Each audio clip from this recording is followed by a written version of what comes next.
Позволи на музиката и звука да обгърнат нежно тялото ти.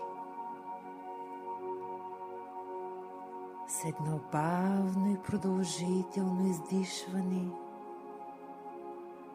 пусни умората и напрежението.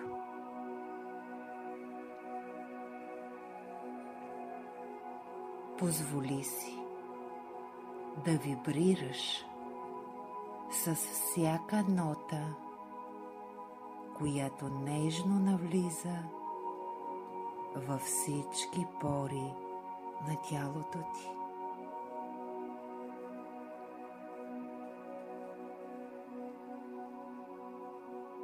Почувствай как се отпускаш напълно.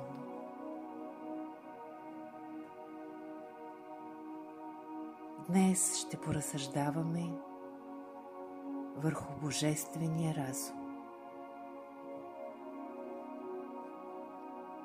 Откъде идват най-възвишените и творчески мисли? Откъде идва вдъхновението за великите идеи?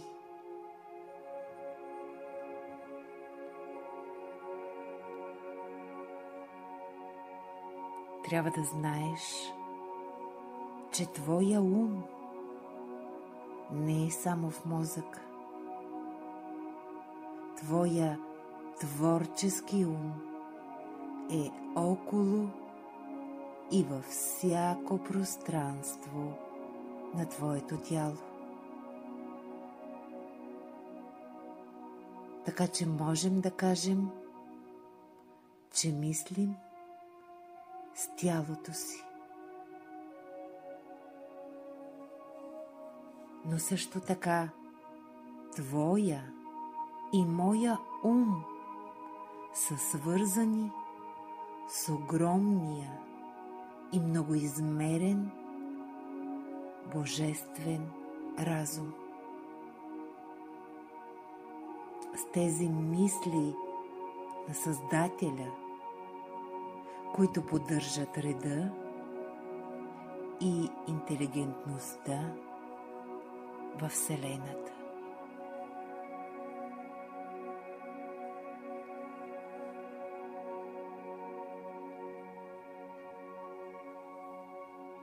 Ние, душите, които обитаваме това тяло, винаги сме в контакт с Божествения разум.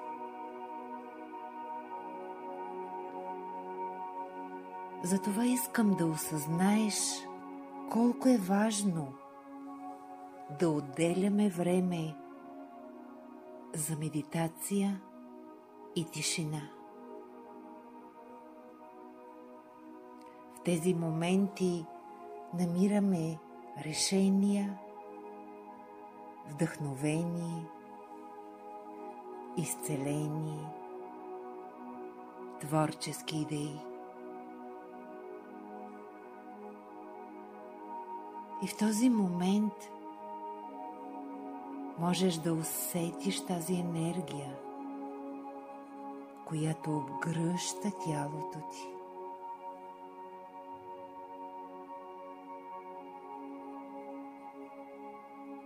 В центъра на мозъка ти има биологични пространства,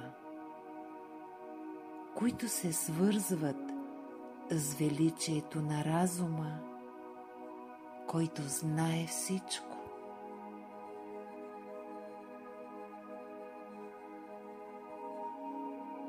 И дори да не знаеш кои са тези места в физическия мозък,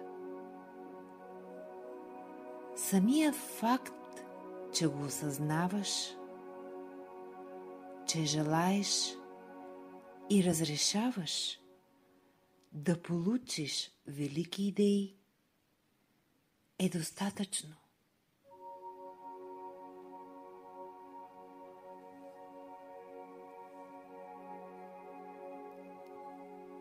Затова сега те каня да поемеш дълбоко въздух, пълен със светлина, и да отведеш този осветен кислород към челото си, към мозъка си, и да осъзнаеш, че има една жива антена вътре в теб, която винаги те свързва с Божественото.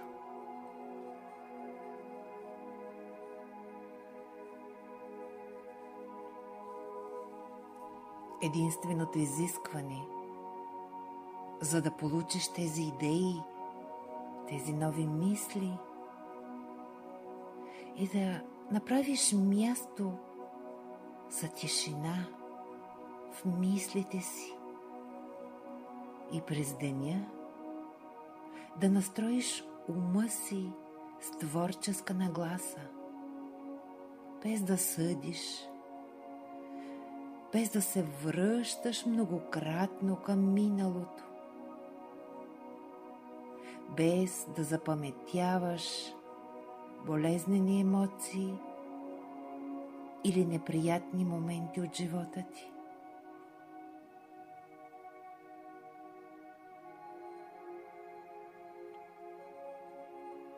Когато направиш това място, това пространство, Божественият разум се филтрира в теб,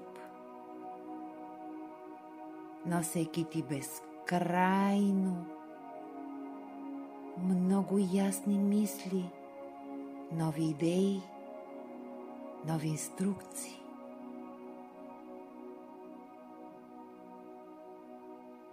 И тези вдъхновения можеш да ги приложиш в ежедневието си и да материализираш желанията си. Единственото изискване, за да получиш достъп до всезнаещия Божествен разум, е желанието ти да поддържаш връзка с Него.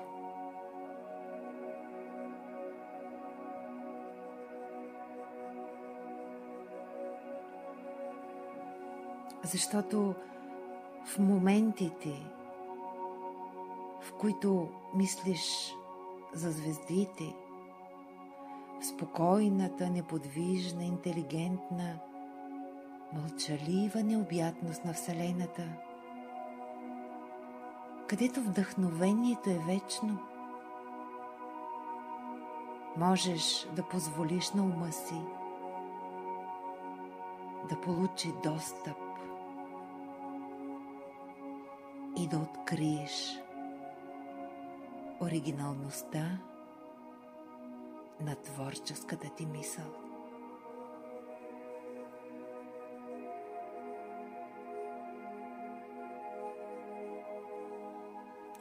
Не се задоволявай с мислите, които всички мислят.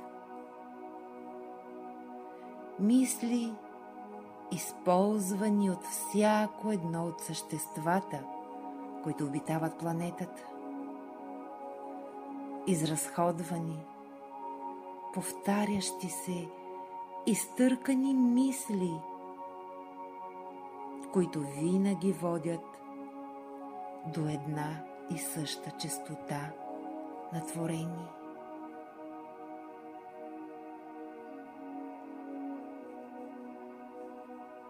Позволи си да се издигнеш в този момент. Вдишай плясъка на Божествения разум. Позволи на тялото да ти помогне да получиш вдъхновението на Твоето величие. когато почувстваш, че няма изход, позволи мисълта, която носи решението, да бъде вдъхновена от Божествения разум.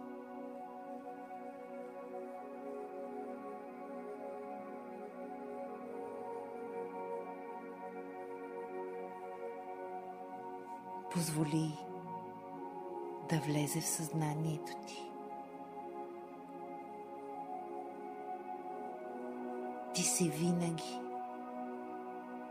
вечно свързан с Божествения ум, който знае всичко.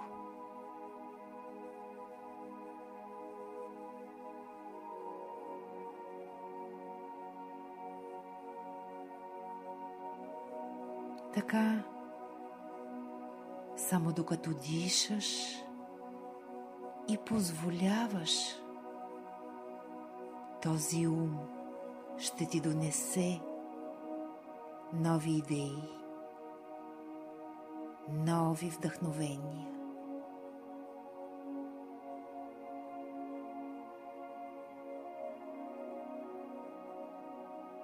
Използвай тази нова енергия на планетата. Мисли различно. Мисли за велики неща. Мисли за мир.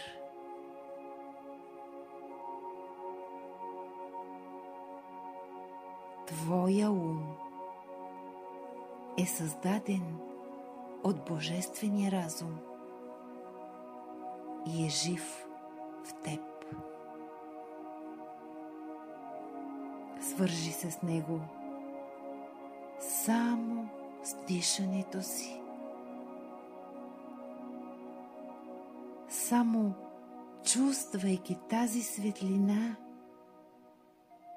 която се свързва с Слънцето, с галактиките, с Вселената, с Божествения разум.